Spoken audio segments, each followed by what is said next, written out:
नमस्कार बच्चों, class 8 maths की ऑनलाइन क्लासेस में आप सभी का स्वागत है।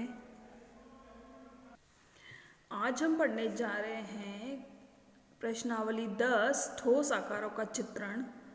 इस प्रश्नावली के अंतर्गत बेटा हम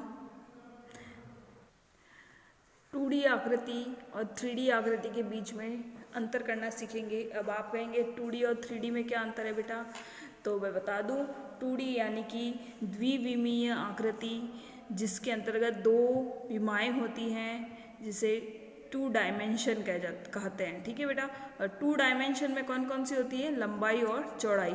और इसके अंतर्गत आकृतियाँ आती हैं जैसे कि आयत है जिसकी लंबाई चौड़ाई होती है, वर्ग होता है, त्रिभुज होता है। ये सारी जो चीज़ें होती है, ये जो उन्हें 2D आकृतियाँ कहा जाता है। और फिर चलते 3D। 3D का मतलब होता है 3 डायमेंशन या फिर त्रिविमीय, जिसके अंदर 3 विमाएँ होती हैं, जिसमें लंबाई, चौड़ाई और ऊंचाई होती है। ठीक है बेटा। इन ठोस आकारों के अंतर्गत उदाहरण के तौर पे आते हैं जैसे गोला है, शंकु है, बेलन है, प्रिज्म है। ये सारी जो चीज़ें होती है, ये सारी चीज़ें 3D आकृति के अंतर्गत आती हैं। समझ में आ गया बेटा। फिर हमने 7th क्लास में पढ़ा था कि 3D ठोस का 2D निरूपण। तो 3D ठोस का 2D निरूपण के अंतर्गत होता है कि यदि हम किसी भी ठोस आकृति को 2D सरफेस यानी कि सपाट पृष्ठ पे, कागज़ पे, फर्श पे आदि पे हम कोरे या फिर खींचे, तो उसे कहते हैं 3D ठोस का 2D निरूपण। इसके बारे में हमने क्लास 7 में पढ़ चुके थे। इस बार हम देखेंगे ठोस आकारों के चित्रण के अंतर्गत कि घनाभ के जो फलक, शीर्ष और किनारे होते हैं, उनके ऊपर चर्चा करेंगे। और ऑयलर सूत्र के अनुसार प्रश्नों को किस प्रकार हल करना है वो मैं आपको समझाऊंगी। ठीक है, तो चलते हैं प्रश्नावली की तरफ। तो बेटा हम देखने वाले थे प्रश्न संख्या 6।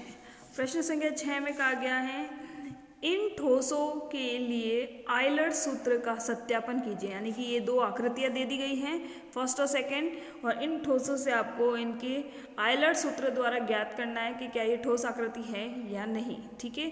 इसके बाद में ये जो 7वां प्रश्न है, ऑयलर सूत्र का प्रयोग करते हुए अज्ञात संख्याएं ज्ञात कीजिए, ये भी हमको ज्ञात करना है। ठीक है बेटा। तो अब चलते हैं प्रश्न की तरफ, तो देखते हैं किस तरीके से इनको हल करना है। कॉपी में चलते हैं। हाँ तो बेटा प्रश्न संख्या 6 से पहले हम एक बार ऑयलर सूत्र की तरफ देखते हैं कि ऑयलर सूत्र होता क्या है। किसी भी बहुफलक के लिए सूत्र F प्लस वी बराबर E, नहीं F plus V minus E बराबर 2 सत्य होता है। मतलब ये है ऑयलर का सूत्र है F plus V minus E बराबर 2, जिसमें जो F होते हैं वो होती है फलकों की संख्या, जो V होता है वो होता है शीर्षों की संख्या, और E जो होता है वो होता है किनारों की संख्या। अब आप कहेंगे मैम फलक, शीर्ष और किनारे क्या होते हैं, तो मैं आपको समझा दूँ एक चित्र के माध्यम से। तो देखिए आपकी तरफ ये एक आकृति दिखाई दे रही है आपको। इस आकृति के अंदर ये बनाया गया एक घन बनाया गया है। इस घन के अंदर आपको दिखेगा जहाँ ये डॉट लगे हुए, जो किनारे ये डॉट है, इसके अलावा ये डॉट है, ये डॉट है, ये डॉट है, ये डॉट है। इस तरीके से जितने भी ये जो कोने नज़र आते हैं इनको शीर्ष कहा जाता है। ठीक है बेटा। जो बीच का जो सरफेस खाली पृष्ठ नज़र आ रहा है आपको, चौरस, इसे फलक कहा जाता है। और ये चौरस किससे मिलके बना है, इन रेखाखंडों से मिलके बना है। ये जितने रेखाखंड दिख रहे हैं इनसे मिलके बना है ये फलक। तो इन किनारों, इन रेखाखंडों को किनारे कहा जाता है। समझ में आ गया। तो हम ये कह सकते हैं कि किसी घनाभ के सपाट पृष्ठों को तो फलक कहा जाता है, रेखाखंडों को किनारे कहा जाता है, और जितने भी कोने होते हैं उनको शीर्ष कहा जाता है। और आपको मैं बता दूं कि एक घन या घनाभ में 6 फलक, 8 शीर्ष और 12 किनारे होते हैं। याद रखिएगा 6 फलक होते हैं, 8 शीर्ष होते हैं, और किनारे कितने होते हैं, 12 होते हैं। ठीक है, समझ में आ गया बेटा। तो अब चलते हैं फिर से ऑयलर सूत्र की तरफ। प्रश्न संख्या 6 में कहा गया है, ये आपको आकृति दे दी है बेटा इन्होंने, और इसमें कहा गया है कि इसके फलक जो है अपने को गिनने हैं, इनके फलक वगैरह सब कितने हैं। तो आपको दिख रहा है कि ये एक ऊपर का फलक है, तो सेम इसके नीचे वाला एक और फलक होगा, जो नीचे वाला जो अपने को नहीं दिख रहा है।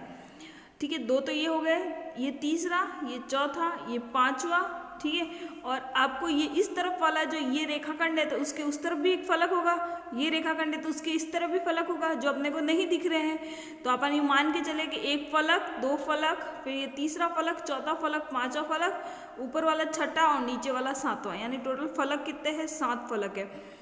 7 फलक है। अब आप देख लीजिए ऊपर अपने को शीर्ष कितने नजर आ रहे? 1 2 3 4 और 5 ऊपर शीर्ष नजर आ रहे, तो 5 ही नीचे होंगे, यानी कि शीर्ष अपने पास कितने हैं? 10 है। और किनारे देखिएगा कितने हो गए? अगर 5 फलक है, नहीं 5 शीर्ष है, ठीक है, तो आप गिन सकते हैं, देखिएगा 1 2 3 और जो 2 छुपे हुए 4 5, ये 5 ही आपको ऊपर नजर आ रहे हैं 10, और ये 11 12 13 14 और एक बीच का ये होगा 15, यानी टोटल रेखाखंड कितने होंगे? 15 होंगे। ठीक है बेटा, ये आधी आकृति नजर आ रही है अपने, क्योंकि अपन ने इसको बनाया है, इस वजह से ये पूरी अपने को नहीं नजर आएगी। अगर ये हमारे सामने रूबरू होती तो हमें अच्छे से हम गिन पाते, लेकिन मैं आपको समझा रही हूँ, उस तरीके से देखिएगा कि फलक हमारे पास हो गए 7, शीर्ष हो गए हमारे पास 10 और किनारे हो गए हमारे पास 15। ठीक है, अब आयलर का सूत्र लगाएंगे कि आप देखिएगा आयलर का सूत्र होता है F प्लस V माइनस का E बराबर 2। अब ये माइनस का जो E है, अगर उसको इस तरफ पक्षांतरण करके भेज दिया जाए तो ये माइनस का E पक्षांतरण के बाद में प्लस बदल जाएगा, तो अब सूत्र बन जाएगा F प्लस V बराबर E प्लस 2। ठीक है, तो ये बराबर होना चाहिए, F और V का जोड़ा और E और 2 का जो जोड़ करेंगे, इन दोनों की जो संख्या हो वो बराबर होनी चाहिए, तब हमारा क्वेश्चन सत्यापित हो जाएगा। तब हमारे पास फलक थे 7, शीर्ष हमारे पास थे 10, E यानी कि किनारे हमारे पास थे 15 और 2 तो लिखा हुआ है ये पहले से, इसको जोड़ा 10 और 7 17 और इधर 15 और 2 जोड़ा 17, यानी कि लेफ्ट हैंड साइड और राइट हैंड साइड बराबर हो गए, यानी कि हमारा ये जो चित्र है ये ठोस आकृति है, ये सत्यापित हो चुका है, सही आकृति है। फिर अगला प्रश्न देखिएगा ये वाला। अब इस आकृति में आपको नजर आ रहा होगा बेटा कि ये क्या क्या है, तो ये एक आकृति दे रखी है जिसमें नीचे की तरफ तो घनाभ है, ऊपर की तरफ एक प्रिज्म शेप दे रखा है। ठीक है, अब इसके फलक इन्होंने बता दिए कि 9 है। 9 फलक कौन कौन से काउंटिंग करिए, देखिएगा कि ये 1, ये 2, ये 3, ये ऊपर वाला 4, ठीक है, फिर 4 के बाद में ये एक त्रिभुज है, त्रिभुज जैसे शेप नजर आ रहा है आपको, तो इसका 5 6 सॉरी अब देखिएगा ढंग से चेक कीजिएगा, टोटल इसके 9 फलक है, कहने मतलब इसके 9 फलक है, एक इधर का, एक इधर का, एक पीछे का, एक इधर का, 4 तो ये हो गए, 5वां ऊपर का, 6ठा नीचे का, 7वां 8वां 9वां। हाँ ठीक है, ये ऊपर जो त्रिभुज नजर आ रहा है, इस त्रिभुज के हमेशा 3 फलक होते हैं, और मैंने आपको ऊपर अभी बताया था आपको कि घनाभ के टोटल 6 फलक होते हैं। ठीक है, तो ऊपर वाले त्रिभुज के और नीचे वाले घनाभ के मिला के कितने हो गए? 9 हो गए, त्रिभुज के 3, घनाभ के 6, 9 हो गए, तो फलक हमारे पास मिल गए 9। फिर जितने 9 फलक हैं तो इनके शीर्ष भी आपको दिख रहे होंगे कि जो मैंने अभी ऊपर बताया था आपको कि एक घन या घनाभ के 8 शीर्ष होते हैं और त्रिभुज का ये एक शीर्ष। ठीक है, हो गए 9 टोटल, तो शीर्ष भी हमारे पास हो गए 9 और किनारे जो इन्होंने बताया वो है 16। ठीक है, तो मैंने आपको बताया थे कि त्रिभुज के 3 फलक है और किनारे 4 होंगे, और घनाभ के 12 तो होते ही है, तो 4 और 12 कितने हो गए? 16, किनारे हो गए 16।